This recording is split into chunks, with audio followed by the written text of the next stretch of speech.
Hello, this is Carol Ward, and I am doing a podcast called Healing Poetry, a Ministry of Words. This is my second episode, which is called The Journey. In my previous episode, I discussed the beginning of my poetry experiences. Today I'm going to discuss in a little bit more depth journeys when it comes to poetry and spirituality and in general. So basically, the beginning of my journey was when I started writing poetry when I was 18. I think I mentioned in the beginning episodes when I was a bit poorly and I needed to get my words onto paper. And suddenly all this poetry came out. Okay, most of it was rubbish, but it gave me something to start from. So regarding my journey, basically, it started even sooner than that when I was at school, and my favourite subject was English. I loved writing.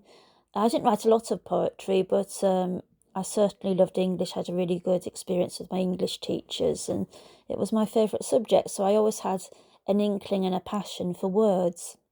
So that was always a good start for me. But talking in a more general sense, I mean, we're all at different stages of our journey. That was the beginning of my journey, certainly. But for others, it might be that you're just putting pen to paper. You may be working later in life. Or you might be in the middle of your journey where you're crafting things, chopping, changing bits here and there. Or later on in your journey where you're a more experienced writer and you're running workshops, you're doing things professionally. So, journeys. So, one thing springs to mind when I think of my own emotional journey when it comes to poetry was when I was studying my MA in creative writing a good number of years back, and my one of my lecturers said, "Well, maybe you shouldn't bother with poetry. Maybe do something else like writing plays," and that really hit me like a bit of a not a good way, and it taught me that I needed to kind of go back and really work hard at my craft. And so that was a good thing because I'd learned to open my mind to the criticism that I needed to improve on this.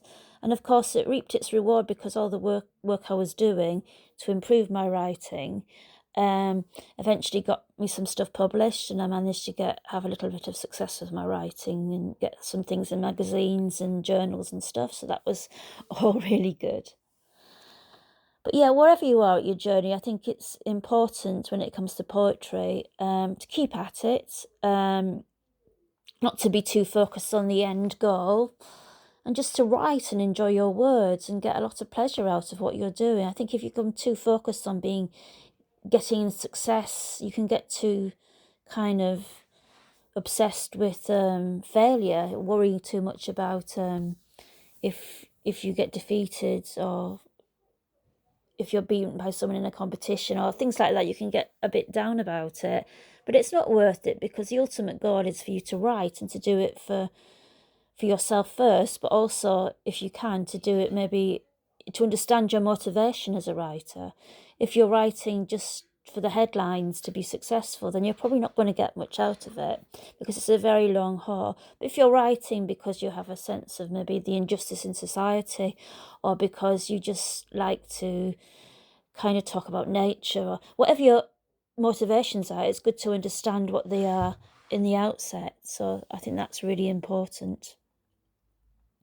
So I hope you've enjoyed my podcast today. It's a little bit shorter than usual.